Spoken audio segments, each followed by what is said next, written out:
Good morning, everybody. Today we've got something a little bit special for you. Last night, me and my friends wrapped up our campaign of Spire by publishers Rowan Rook and Deckard, a fantasy RPG where players are members of a secret urban rebellion in a city that's a mile high. And Spire has maybe the single most exciting paper map I've ever seen in 30 years of gaming. In fact, it has two of them. The other one is under some beers. Now, I like my finales and my campaigns to be a bit special, so last night there was absinthe, there was cosplay that involved more enthusiasm than dignity, and there was quite a lot of clapping, and I felt inspired to do a little review of Spire. Now, this is unusual for us because usually pen and paper role-playing game reviews are kept tucked away in the uniquely motionless annex of shutupandsitdown.com. And in the description of this video, you'll find a link that you can use to browse all of those reviews, including our glowing review of Blades in the Dark, which plenty of people have called the best role-playing game in recent years, as well as coverage of great games like Monster Hearts, which is rated R for raunchy, and the cute as a button box of Mouse Guard, which is based on the Mouse Guard comic book, which is based on mice. But today, I'm not reviewing Spire because I love it, although I do love it quite a bit. It has some breathtakingly imaginative world building, the coolest classes I've ever seen in a role-playing game, and it has ambitions. And those ambitions are sad. But here's the thing, while I think lots of you after this review are gonna buy yourself a copy of Spire, either to run a campaign of it, or just to read this as a book, I found aspects of it uniquely difficult to GM, and I thought it could be rewarding to talk to you a little bit about what I found difficult. But first, we're gonna clean up.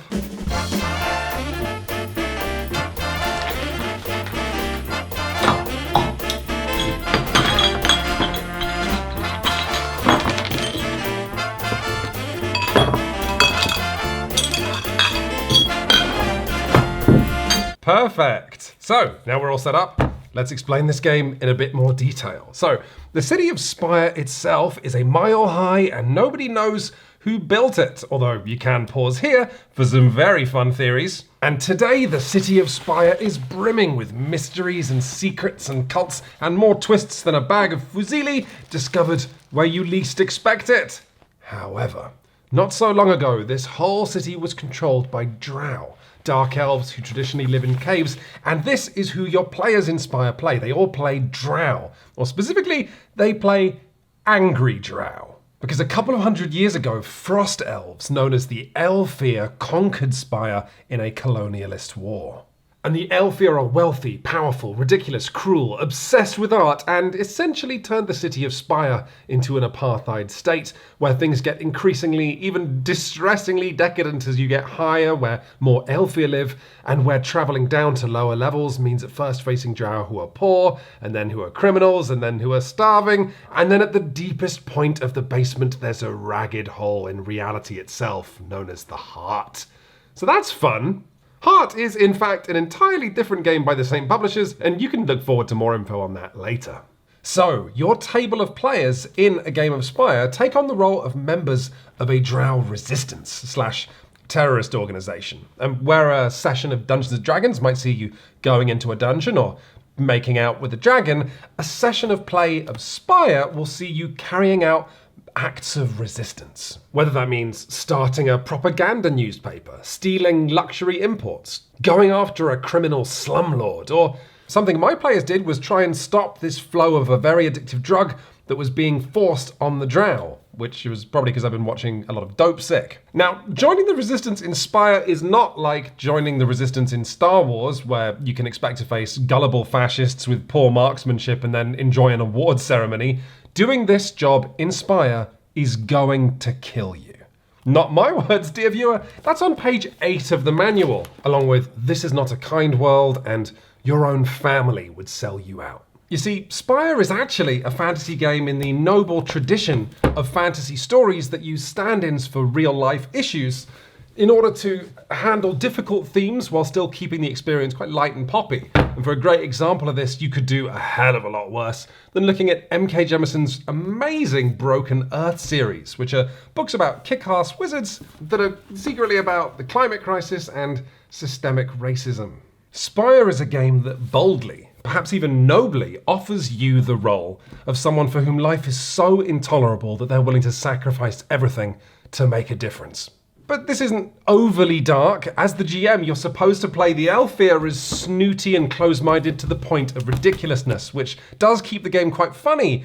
But at the same time, I had an amazing time making my players grovel to their Elfir superiors. And holy kittens, to the GMs watching this, if you have never made your players roleplay groveling, you can see the fire in their eyes afterwards. My players, after like a couple of sessions of some light groveling, were ready to burn this city to the ground. The fact that all of your characters around the table not just would die for the goal of making Spire a better place for their people, but, as we'll get to later, probably will, means you end up role-playing like the last few months before these characters pass on. And that means players don't leave anything on the table. They don't leave anything unsaid. And so long as we're talking about reasons to play Spire, even though the arc of it is kind of sad, we gotta talk about this game's character classes. I don't know where to begin. Should we start by talking about the midwife? Part of an ancient order that takes care of drow eggs and maybe has a little blood belonging to the drow spider god. At high levels, the midwife can use an army of tiny spiders as little spies and listening devices, and even turn into a spider centaur. The Azurite is a merchant and worshipper of the god of deal brokering, who at low levels can always ask what an NPC's heart's desire is, at medium levels can take physical injuries to their bank balance, and at high levels can quite literally buy time. The Firebrand can always generate crowds and turn them into riots, and steadily develops an army. The Idol is an artist so beautiful and elegant that they can forcibly implant ideas into the minds of NPCs by making them view their art.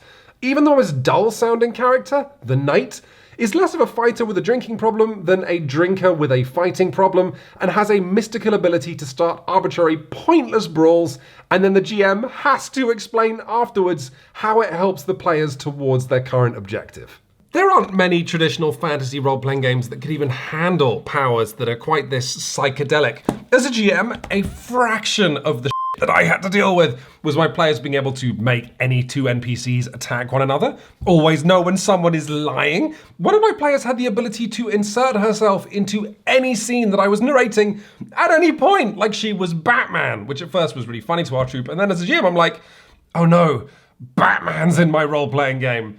But to be clear, while this was like, it routinely stopped me in my tracks, I loved it. There is nothing more that I prefer as a GM to be surprised and stunned into silence by my players, and Spire has that in spades. And here's the thing, when players do all of this nuts stuff, they're not breaking the story. Every time players use one of these powers, they are slowly hanging themselves. So a dice roll means you either succeed and take stress, or just take stress. And stress is taken to one of 5 stats. Perhaps if you're in a knife fight with someone and you fail your roll, that's stress to blood. But if you're bribing someone and fail, you might take stress to your money. And if you work some occult magic in public, you might hurt your reputation among the drow, or your cover as a member of the resistance, or your brain. Players who take tons of stress to blood might be declared as dying and can choose one final thing to do before their character passes on. Players who take a ton of stress to their cover might attract the attention of the Solar Guard, which is perhaps worse than death because it endangers the whole group. Players who abuse magic might get memory holes, which means between sessions, or whenever they're out of the room getting a drink or going to the toilet, the GM plays their character for them. In a nutshell, if you've ever played D&D, you'll be aware of the upward trajectory of a D&D campaign where players get higher levels, bigger monsters, better loot. Well, Spire is in the opposite direction. It's on a downward trajectory where players and characters slowly acquire the pathos of beloved childhood toys. They get tatty and stinky and broken. At the start of my campaign, the characters of my 5 players were all healthy, moneyed, respected members of society. And after just 10 sessions, one of them was dead, one chose to die, 2 became hunted by the authorities, and 1 got the good ending. She was able to return home to her friends and family, but with the knowledge that they were a coward and weren't able to do the right thing when their friends needed them. That might sound super dark, but if role-playing games are about telling a story, Spire immediately gives you great characters with a moving quest and bakes real tragedy into it. Your characters will make a difference and it will cost them everything. And so long as we're talking about stuff that's great about Spire, this setting, this city, it's a treat as well. The Spire Core Book is 200 pages long, but hardly any of that is rules. Most of it is just setting, where every page contains at least 3 totally batshit ideas, as if the writers were in competition with one another to deploy the most imagination. I mean, just pause the video on any of these pages and have a read for yourself. But what if I told you, this cool city that first got me interested in Spire, that made me buy all the paper maps, that I was so excited to roleplay in, is my biggest problem with this game? Oh, that'd be crazy, wouldn't it? Well, I'm gonna get some tea, and then I'm gonna talk to you about that. Oh. Who bought all these bottles here? Oh, so, I don't know if other people who played Spire experienced this, but this would be my warning to you. So, Spire is a city of unfettered imagination, where every floor has a different vibe, every street worships a different god. It has everything from a rooftop ghost city to an unfinished train network that jinks in and out of reality. There's a secret portal in the basement that takes you to a totally two-dimensional version of Spire, but you can bring powerful 2D artifacts back from it. Now, I love role-playing settings that are rich and unique and consistent, and so I was thrilled to play in this sandpit. But maybe my problem with it is best summarized by my notes that I made before we'd even played the first session, which read like I was studying for an exam. And here's the problem. Having a setting that surprises or even shocks you on every single page is great if you're playing a game that's about exploration. Something like, I don't know, Numenera or Tales from the Loop. Both games where the game is exploring this setting. But having players roleplay growing up in this city, and like, this is just the basement. Hang on. Oh my god. This is just the basement. This is the rest of it. Having players having to roleplay people who grew up in this city, which is described as having countless religions, where there's a double-page spread of weird drugs that people take.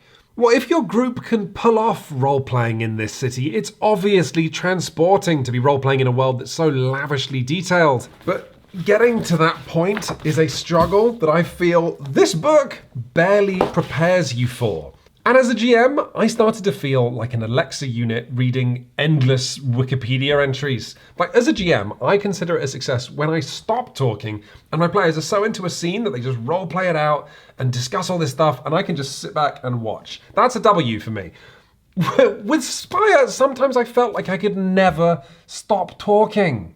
It was like my players had started a fantasy book, not at the beginning, but in the middle. Weird thing with this bit of B-roll, I turned to this page randomly and the first word was Spire. Look at that. Crazy town. Anyway, I don't think all of this would be such a problem if players were just like people who lived in Spire, but they are specifically members of an imperiled underground resistance cell, which means they need to understand the status quo well enough to roleplay any part in it, or parrot propaganda from either side, or at its most basic, players in this game need to understand what rebellion looks like and what the possible consequences of it would be. But depending on where you are in Spire and what you're doing, crime and punishment is sometimes left to the city guard, the secret police, the Elfir army, the morticians, the solar guard, the bound. In Red Row, law enforcement is mostly left up to either criminal gangs or the Valoran Standard, and in Derelictus there's basically no law at all, except where there is. But not only is the city of Spire weird and idiosyncratic, when I think the game of Secret Resistance would benefit from it being comprehensible and consistent, the city of Spire is also massive, when the game would probably be better if it was small. This book gives you a world so vast, you could play in it for years, and like, why? Everyone's going to be dead in like 2 months, tops. So if you're going to play Spire, here's what I would recommend instead, even just for your first campaign. Set your campaign on just one floor of Spire. This way you and your table of players have to internalize less, the law enforcement of the city is much more consistent, and you can meet the same cast of NPCs again and again, which is a great feature of a campaign. Alternatively, you could look into playing Heart, which is the game that Rowan, Rook, and Deckard did next. It is, in fact, set in the same city as Spire, but specifically in the creepy basement. And I think what makes this game different to Spire is a result of some self-reflection on the part of the publishers. So Heart is less of a political game and more of a horror game. It's set in the nightmarish Bork's reality that lies beneath the city of Spire. The party in Heart is still doomed, but this time players act as explorers, spelunking into a living, breathing, hating dimension that is every bit as creative as Spire, but significantly more disturbing. And vitally, though, players in Heart aren't expected to know anything about this setting that they're venturing into, which means players don't have to try and shrink or cheat the gap between what they know about this setting and what their character knows. However, I'm not going to sit here and tell you that Heart is the better game, and that's not just because I haven't played it, but rather it's because I think there's value in a game being as ambitious as Spire is. Heart is simply the darker, more focused version of this rule set. If you and your friends want something horrifying, if you want a simpler way to tip your toes into this world, I think Heart's great, and I think it would be really interesting starting, like playing a campaign of Heart and exploring the basement of Spire and then exploring the whole city that's above you.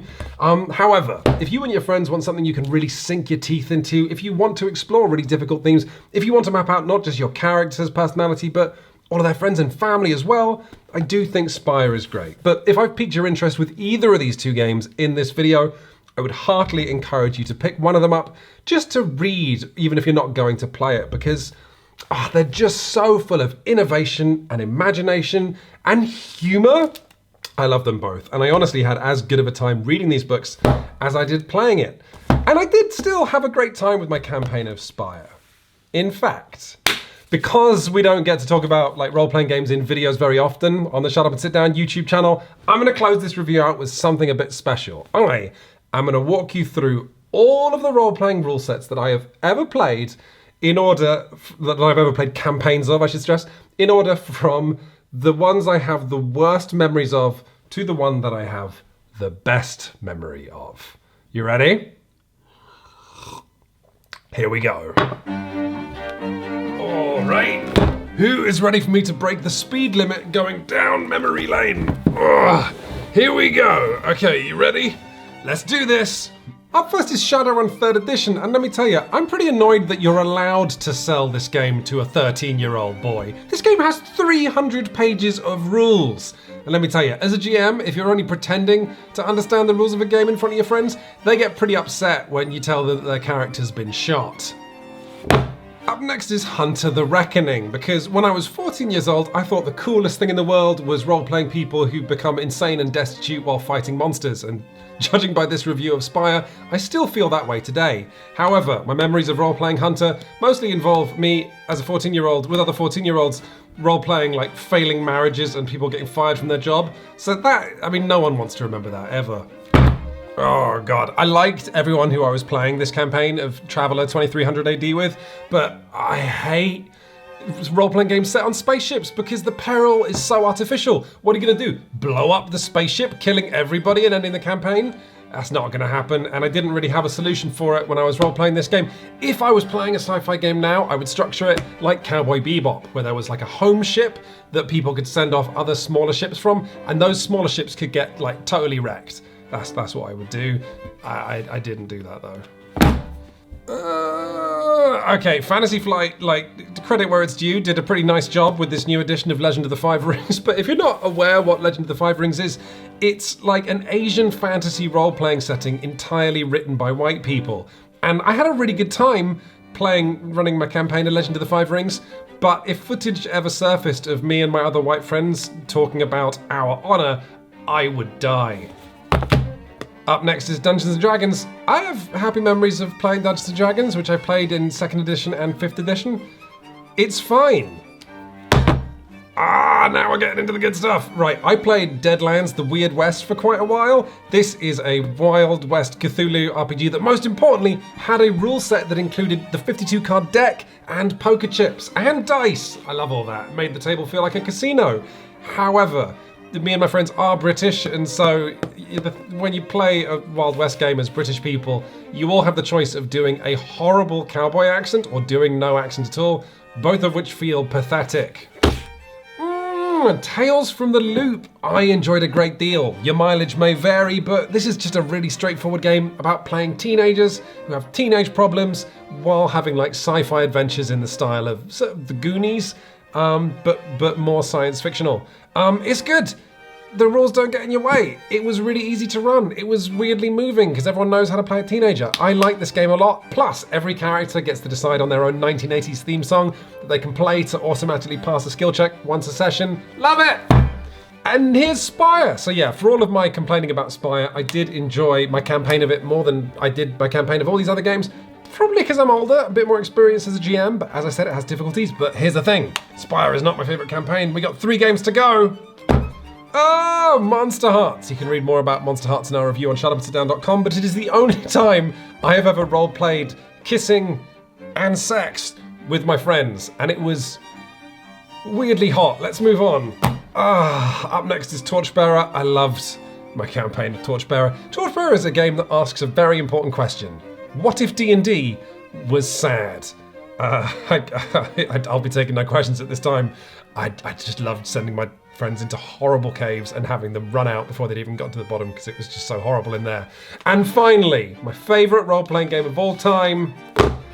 Yes, my favourite memories of GMing any game are me and my friends playing Blades in the Dark, which I own in PDF format, so I had to do this substitute.